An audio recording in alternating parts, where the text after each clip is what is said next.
Sad it is that those who try to do their very best should be maligned by bots and trolls and vested interests.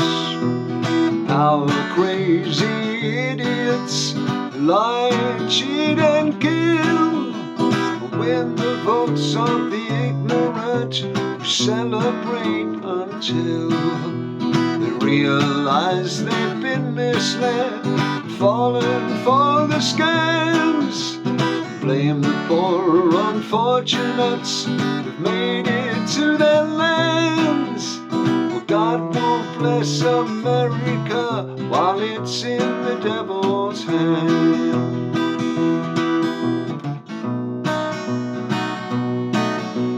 Sad it is that here at home they're falling for it too, enticed by the snake oil salesmen and the words of the GB News.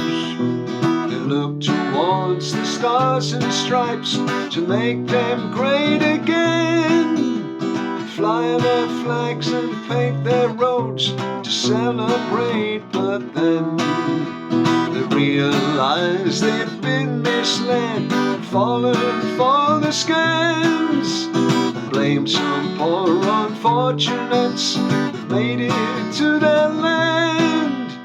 Well, God won't bless an idiot while he's in the devil's hands. God won't bless an idiot while he's in the devil's hands.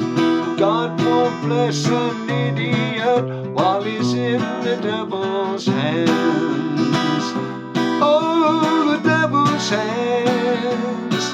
Oh, oh, oh, oh, the devil's hands. God won't bless America while it's in the devil's hands.